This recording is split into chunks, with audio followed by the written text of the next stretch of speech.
For more than 2,000 years, the warm waters of the South China Sea have served as one of the most important meeting places of human civilization.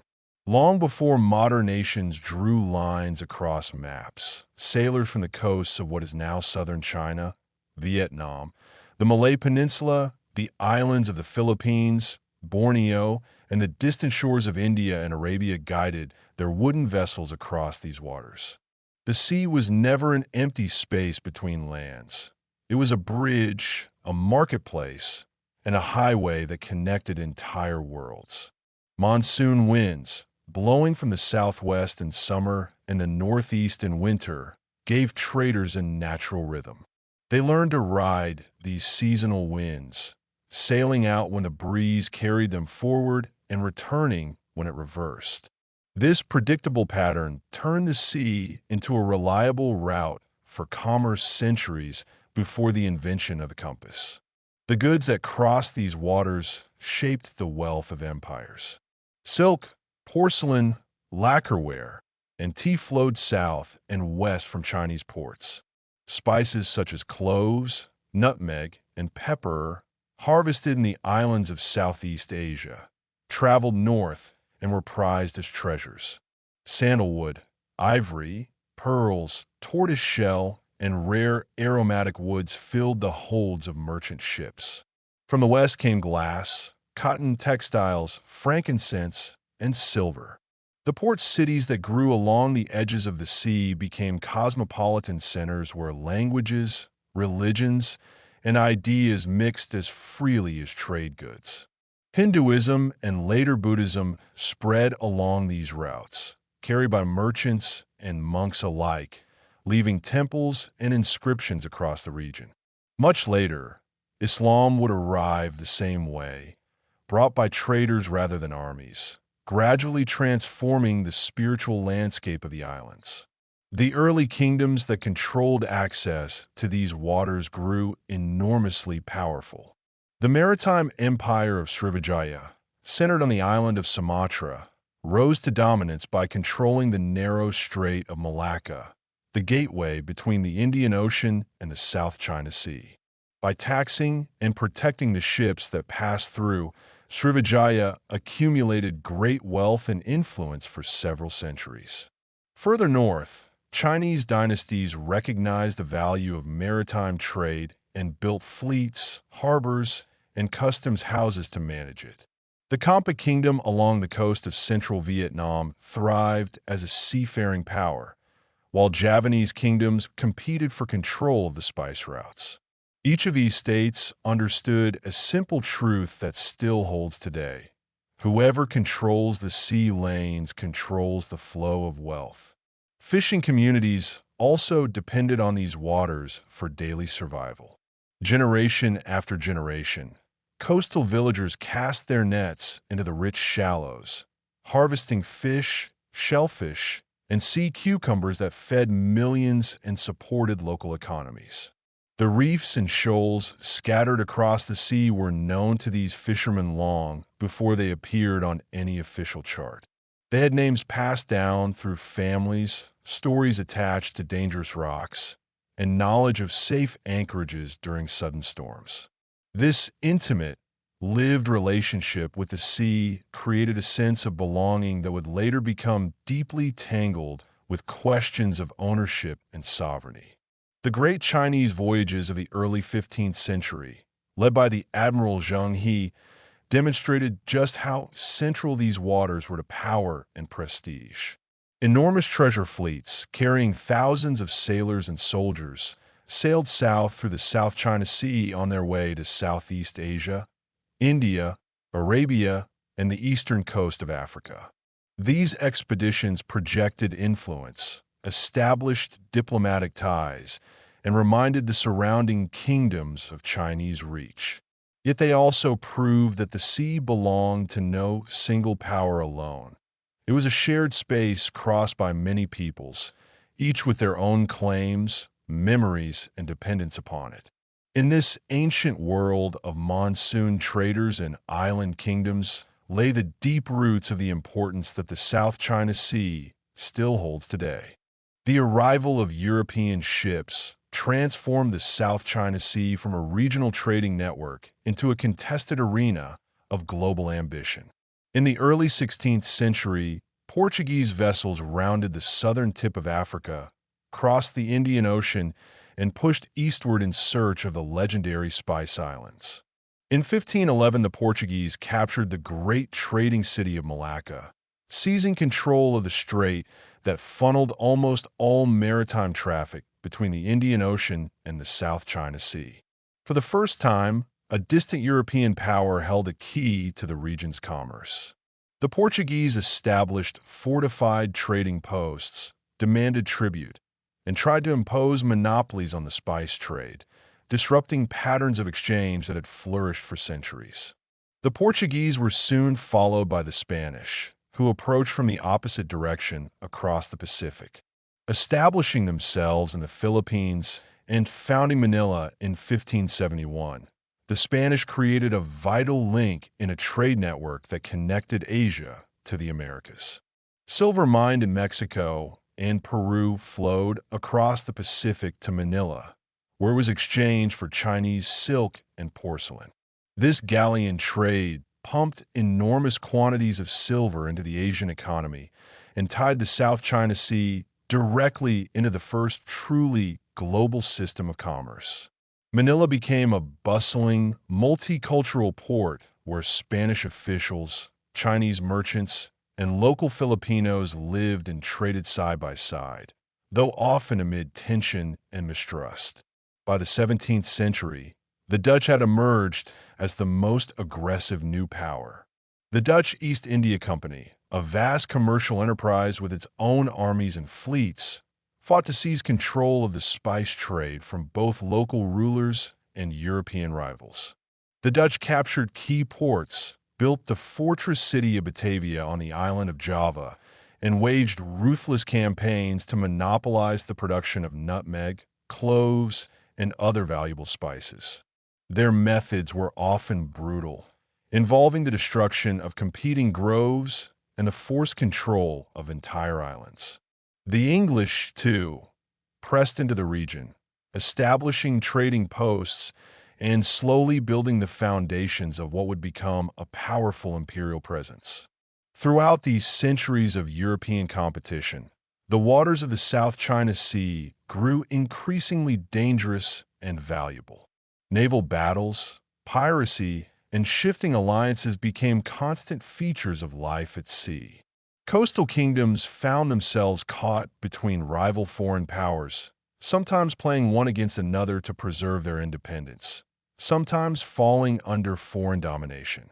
The local rulers who had once controlled the trade routes now negotiated, resisted, or submitted to European fleets armed with cannon and backed by global financial networks. The balance of power that had existed for generations was steadily overturned. By the 19th century, the nature of empire had changed once more. Britain seized Singapore in 1819, recognizing its strategic position at the southern entrance to the strait, and transformed it into a thriving free port that quickly became one of the busiest harbors in the world. France extended its control over Vietnam, Cambodia, and Laos, creating the colony of French Indochina along the western edge of the sea. The Spanish hold on the Philippines weakened until the islands passed to the United States after 1898. Meanwhile, the Great Chinese Empire, once the dominant force in these waters, was weakened by internal turmoil and foreign pressure.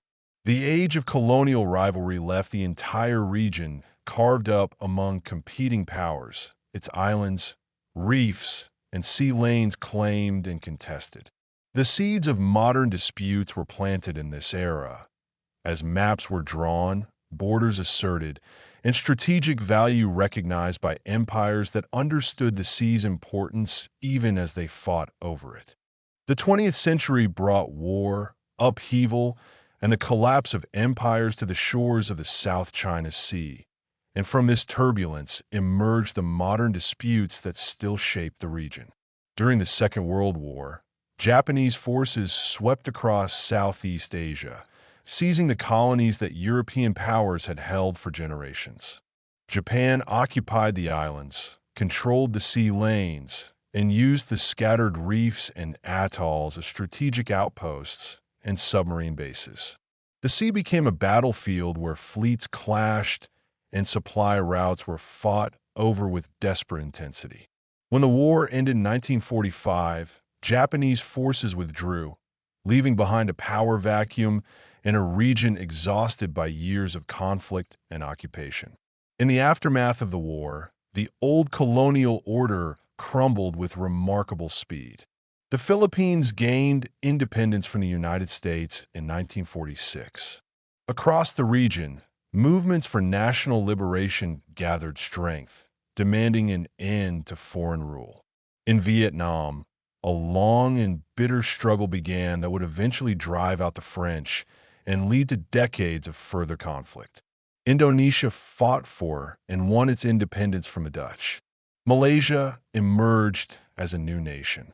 Each of these newly independent states inherited not only their freedom, but also the borders, claims, and unresolved questions left behind by departing empires. Among the most consequential of these inheritances were competing claims to the islands and waters of the South China Sea. The scattered features of the sea, the Paracel Islands in the north and the Spratly Islands further south, had never been firmly settled or governed in the modern sense. They were collections of reefs, sandbars, and tiny islets, many submerged at high tide, valuable not for living space, but for their strategic location and the resources of the surrounding waters. As new nations asserted their sovereignty, several of them laid claim to these same features. China published maps showing a sweeping line that enclosed most of the sea.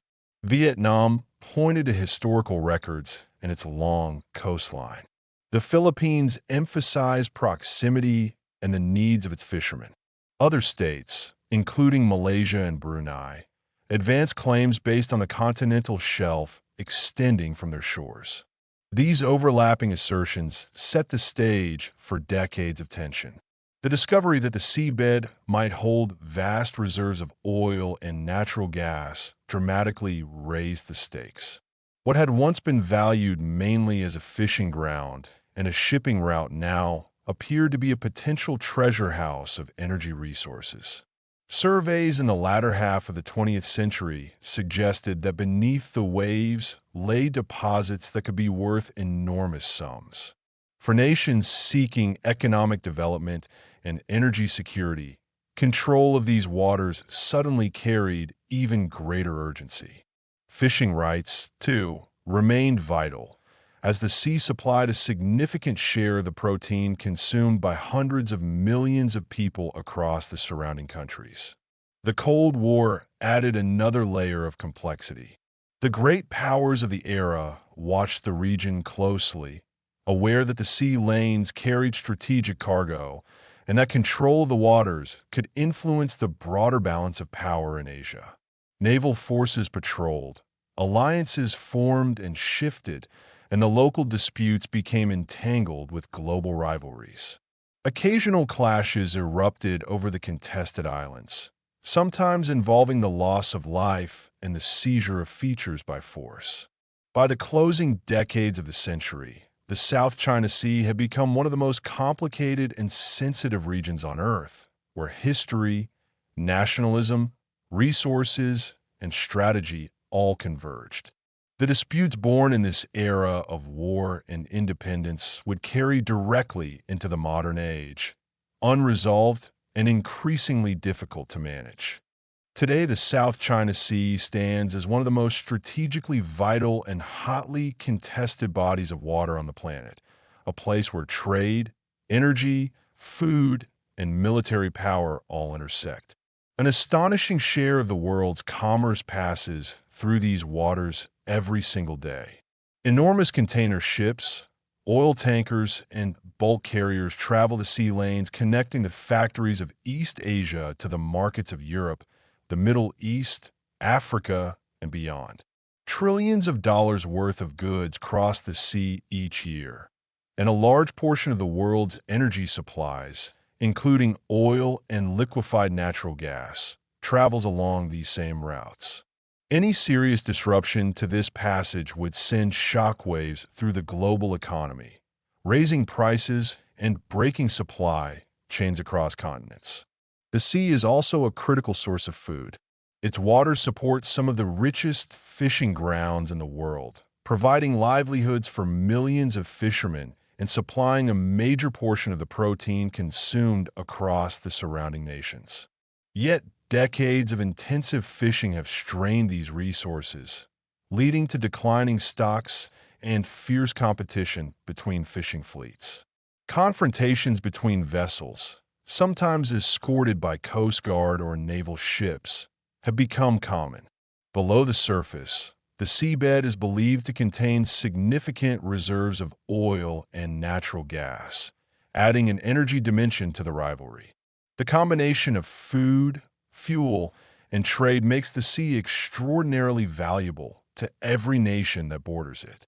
The competing territorial claims that took shape in the 20th century have only intensified. Several nations continue to assert overlapping rights over the same islands, reefs, and waters. In recent years, large-scale construction has transformed once tiny reefs into artificial islands equipped with harbors, runways, and other facilities, dramatically changing the physical and strategic landscape of the sea. These activities have alarmed neighboring states and drawn the attention of powers from far beyond the region. International legal rulings have attempted to clarify the disputes, but the fundamental disagreements remain unresolved, and the gap between legal judgments and actions on the water continues to generate friction. The South China Sea has become a focal point of great power competition.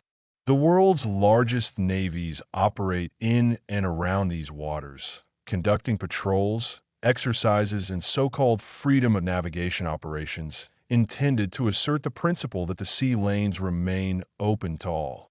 Alliances and partnerships among regional and global powers have shifted and strengthened in response to the rising tensions. Every movement of warships, every new installation, and every diplomatic statement is watched closely because the stakes extend far beyond the region itself. The sea has become a symbol of the broader contest over the future order of Asia and the wider world. What makes the South China Sea so important, in the end, is the way it brings together so many vital interests in a single confined space. It is a highway for global trade, a storehouse of food and energy, a stage for national pride and historical memory, and an arena for the rivalry of the world's most powerful states. The reefs and shoals that ancient fishermen once knew by heart, the routes that monsoon traders once sailed, and the ports that colonial empires once fought over have all become pieces in a vast modern puzzle. The decisions made about these waters in the coming years will shape not only the fate of the nations that surround them, but also the stability and prosperity of the entire world. That is why the South China Sea matters so deeply, and why its waters will remain at the center of global attention for generations to come.